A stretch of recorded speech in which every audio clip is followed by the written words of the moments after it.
Boa noite, senhoras e senhores.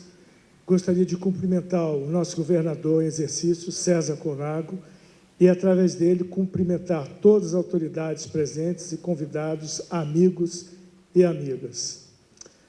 Eu devo confessar para vocês que é um grande desafio a gente fazer uma espécie de mudança, transportar daquela realidade de uma música linda, maravilhosa, com aquele cenário da Áustria, que alguns já tiveram a oportunidade de conhecer, que é maravilhoso, encanta a vista, não só a vista, o coração da gente. Para falar um pouco sobre o nosso momento, sobre a nossa realidade. É um grande prazer estar com vocês nessa data de confraternização de 25 anos do Sindiex. Todo ano nós temos um tema de fundo para uma data que consideramos de grande importância. Embora a crise política esteja batendo em nossas portas, afetando as nossas vidas, hoje queremos comemorar o empreendedorismo de aproximadamente 40 empresários que, em 1992, fundaram o Sindicato de Empresas de Exportação e Importação do Espírito Santo, Sindiex. E, ao falar de empreendedorismo, a gente se faz uma pergunta e a gente se questiona: e qual seria essa essência desse empreendedorismo que está tão em voga e está sendo discutido em todos os cantos que a gente visite ou frequente? Pensei em vários estudiosos do assunto para responder a essa pergunta. Pena que nós não temos ainda aquele cenário maravilhoso da Áustria. Contudo, após essa brilhante apresentação do grupo Vienna Strings, que veio da Áustria, para brilhantar o nosso evento, gostaria de ressaltar 3 economistas austríacos que apresentam respostas distintas para a questão do empreendedorismo. Ludwig von Mises, também um homem que nasceu no século XIX, argumentou sabiamente que o empreendedor é a força motriz do mercado. Friedrich Hayek, que define o empreendedor como aquele que assume e lida com riscos e incertezas. A propósito, Hayek foi o primeiro austríaco a ganhar um prêmio Nobel de Economia. Joseph Schumpeter, que também outro homem do século XIX, afirmando que o empreendedor desfaz o possível estado de equilíbrio de uma economia em desenvolvimento. Então, o termo destruição construtiva, que parece destruição e construtiva ao mesmo tempo, foi cunhado por Joseph Schumpeter. O trabalho desses grandes economistas continua tendo grande importância. Contudo, eu gostaria de dizer que o século XXI é o século de Schumpeter. A razão disso é que a inovação e o empreendedorismo prosperam no mundo todo de uma forma sem precedentes. Segundo Schumpeter, nenhum profissional que esteja envolvido em uma empresa, e muitos de nós somos empresários, em nenhuma empresa qualquer, nenhum empresário pode se dar ao luxo de relaxar totalmente. Já ganhamos mercado, não precisamos nos preocupar com mais nada, o nosso produto vai durar muitos e muitos anos, o nosso serviço veio para ficar. Na verdade, meus amigos, alguém, em algum lugar, está sempre pensando em uma maneira de realizar o trabalho ou o serviço de uma forma melhor. Tem um pesquisador da Universidade de Harvard que faz pesquisas sobre disrupção inovadora, Clay Christensen, e mostra as grandes mudanças acontecendo em produtos e mercados que se tornam obsoletos com o piscar dos olhos. Então, Schumpeter parece ser e deve ser a bola da vez do século XXI. Entretanto, tendo como exemplo de empreendedorismo, vale a pena ressaltar algumas características dessas empresas comerciais importadoras e exportadoras no Estado.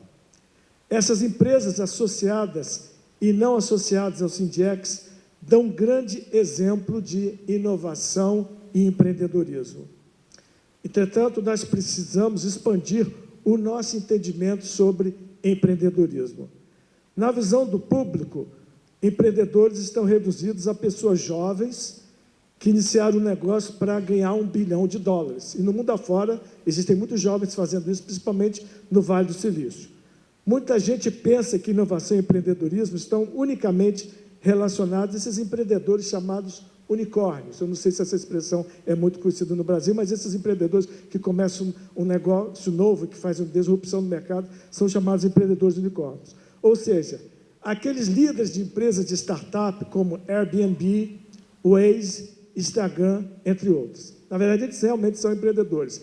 Mas empreendedorismo significa, principalmente, iniciar um negócio próprio e explorar os recursos existentes, tirando a economia de um estado prévio de equilíbrio. Aliás, o Schumpeter dizia que a normalidade não é equilíbrio. O desequilíbrio tem que ser encarado como uma constante, uma realidade do mercado. Portanto, o Espírito Santo, de exportador, basicamente, de um único produto no passado, no século passado, o café, os empreendedores capixabas passaram a importar cobre do Chile, automóveis, vinhos, contêineres de produtos variados e outros produtos como aviões e helicópteros. Também muitos imaginam que o trabalho das empresas comerciais, importadoras e exportadoras esteja restrito a um número pequeno de indivíduos. A cadeia de comércio dessas empresas envolve cerca de 30 mil pessoas no estado do Espírito Santo. 30 pessoas, quer dizer, com trabalho direto e indireto. Além disso, para que vocês conheçam melhor, vale aqui enfatizar que cerca de 82% das empresas comerciais, importadoras e exportadoras, não são grandes empresas, SAs e tudo mais, mas são empresas limitadas que tiveram seu início com pessoas com poucos recursos financeiros e muitas vezes contando com membros da família. Existe também nesse mercado, sem dúvida alguma, isso é muito importante para a economia, um número razoável de empresas grandes e médias com alto faturamento e empregando um grande número de pessoas. Contudo, é importante lembrar que, enquanto não se concretizarem os projetos de infraestrutura portuária no Estado, precisamos manter os benefícios fiscais e financeiros existentes, principalmente o Fundap, que não acabou. Houve uma redução, perdeu um pouco de competitividade, mas acredito que com essa força de inovação, empreendedorismo, com essa garra dos empresários, nós vamos conseguir manter por muitos e muitos mais anos o Compete, o Investe, entre outros. Esses recursos provêm uma boa vantagem competitiva às empresas e impulsiona aquilo que nós consideramos importante para a economia do século XXI, o empreendedorismo. Uma das funções do Sindiex é atender a demanda de nossos associados. É importante, por exemplo, notar que cerca de 73% das demandas se refere a assuntos direcionados ou assuntos de caráter jurídico. Os outros 27% se referem a assuntos tributários. E a pergunta que faz, será que nós estamos envolvidos demasiados para resolver problemas jurídicos e tributários e outros problemas? Será que se a gente pudesse dedicar menos tempo para esses problemas, nós não teríamos uma capacidade de atrair, fazer mais negócios, gerar mais empresas, mais emprego, gerar mais riqueza para a sociedade? Essa é a pergunta que eu faria aqui para vocês. Grande parte do tempo dos empresários é perdido na tentativa de atender um arcabouço tributário não condizente com a realidade do mundo. Mas, de qualquer forma, nós estamos trabalhando para que sejam amenizados ou hajam algumas mudanças na legislação e temos contado com o apoio de todos os entes das sociedades e as entidades com quem nós, no Sindiex, convivemos. Mas a mensagem aqui, e acho que vocês já devem ter ouvido isso, não adianta a gente ficar reclamando do mundo, reclamando do ambiente de negócio. Nós, empresários, nós, sociedades, devemos estar mais proativos e envolvidos nos processos de desburocratização do Estado para que possamos competir com os nossos concorrentes. Estamos caminhando, no último trimestre as exportações cresceram, as importações também cresceram, mas nós queremos mais. porque, de fato, de uma economia empreendedora, se a gente puder chamar assim, está havendo uma grande mudança no mundo para uma sociedade empreendedora. Uma sociedade empreendedora onde cada indivíduo possa ter a facilidade de começar o seu próprio negócio, se relacionar através das plataformas, as tecnologias que existem disponíveis, como a gente teve a felicidade de trazer o grupo da Alça aqui. Qualquer sapateiro no Tibete, por exemplo, tem capacidade e pode vender para o resto do mundo. O recado seria: não é possível, contudo, ter uma sociedade empreendedora sem termos um Estado empreendedor.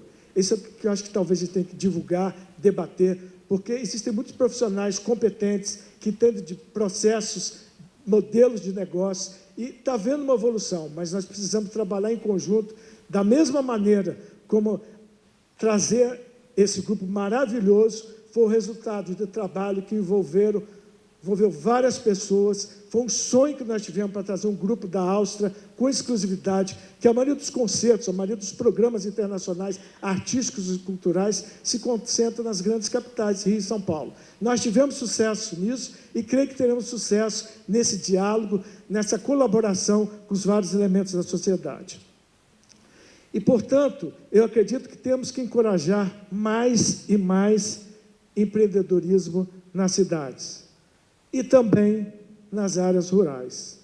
Porque, se a gente olhar o exemplo alemão, o exemplo austríaco, a Alemanha é um bom exemplo, onde grande parte das exportações são feitas pelas, o que a gente chama aqui, Mittelstand Unternehmen, são as médias, pequenas empresas familiares, algumas delas agrícolas, que são responsáveis por cerca de 70% das exportações de um país que está tendo muito sucesso no comércio exterior. Então, de uma economia empreendedora, nós temos o desafio de fazer essa mudança para a sociedade empreendedora. Além disso, nós temos que pensar e responder às perguntas de algumas pessoas. Poxa, Marcílio, é fácil falar em sociedade empreendedora, empreendedorismo e o dinheiro, e o capital.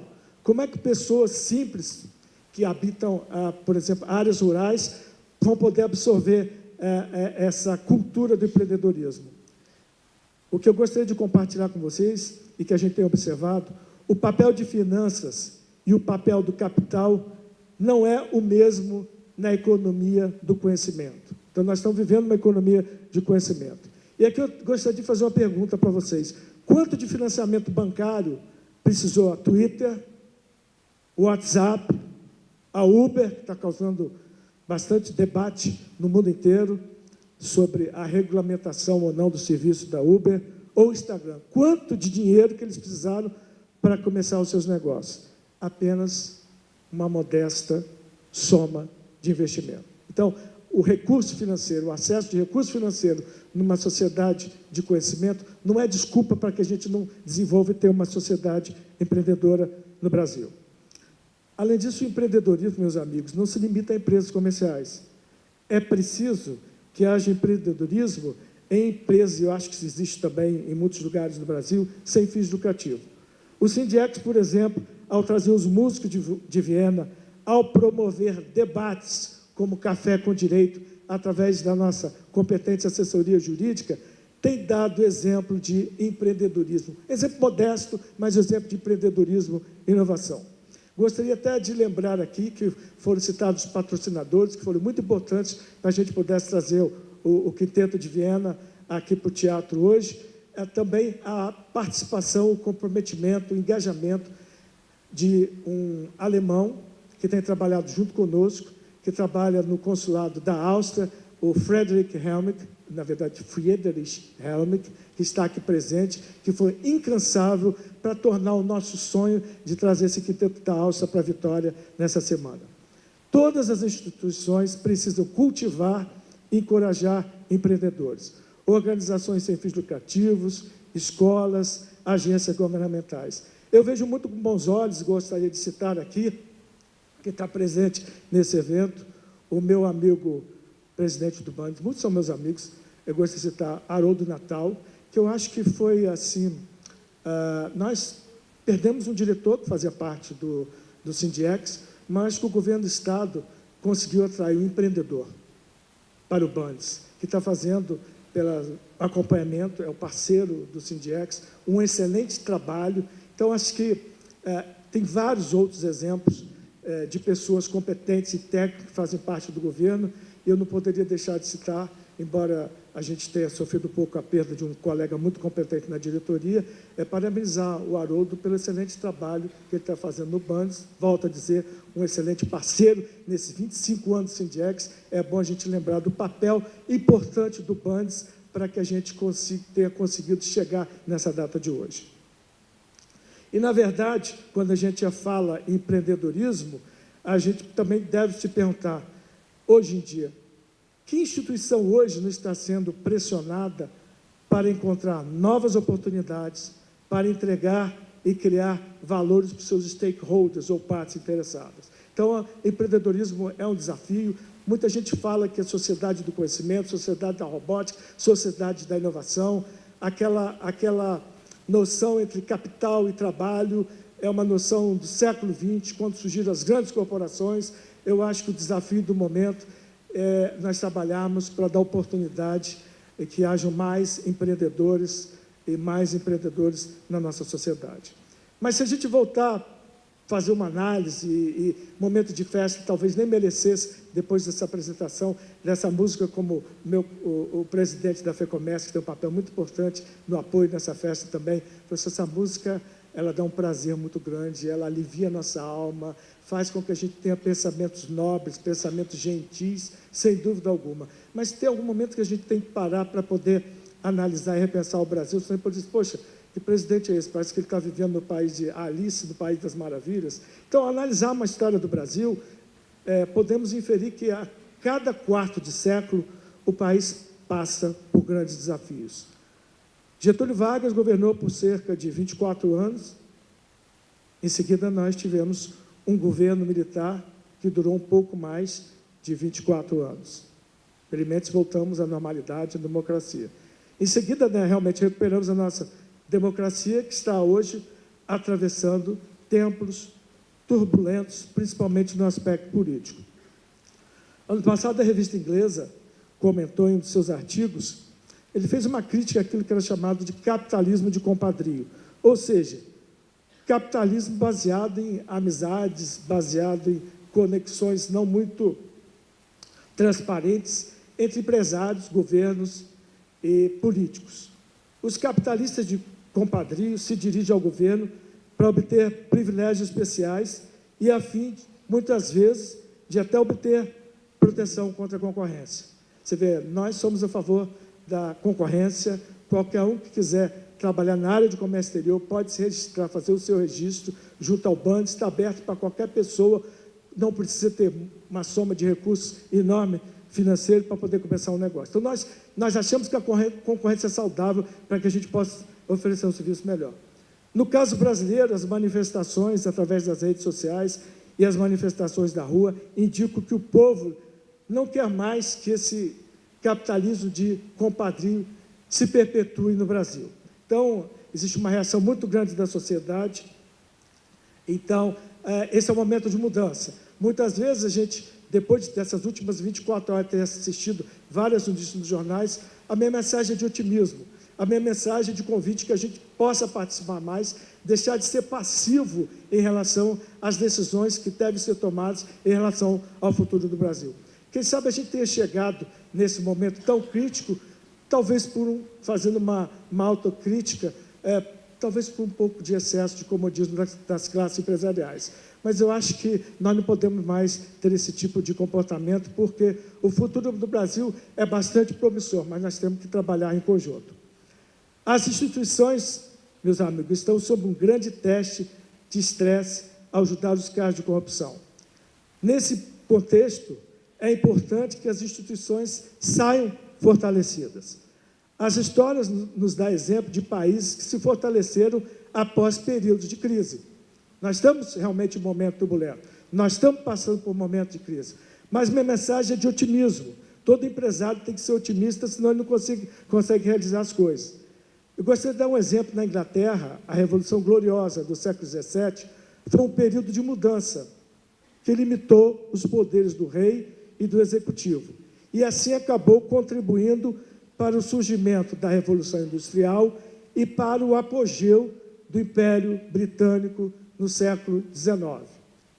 Quem sabe, como a Inglaterra, e tem exemplo de vários países, os países que se tornaram desenvolvidos e nos quais existe uma prosperidade, principalmente no primeiro mundo, foram aqueles que passaram por momentos de crise e, nesses momentos, as instituições sobreviveram, e não só sobreviveram, e saíram da crise mais fortes, mais robustas.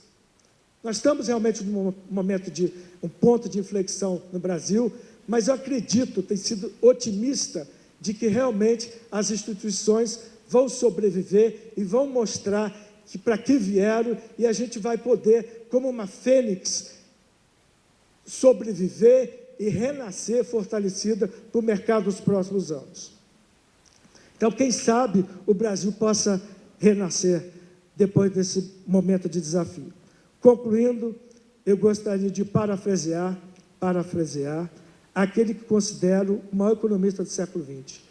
Na época de Joseph Schumpeter, não existia Prêmio Nobel de Economia. Se tivesse, com certeza, eu acredito que ele teria ganho o Prêmio Nobel. As crises passam. Podemos nos regozijar ou lamentar, como muitos de nós gostam de fazer. Mas não fechemos os olhos para o que está acontecendo. Muito obrigado pela atenção de vocês.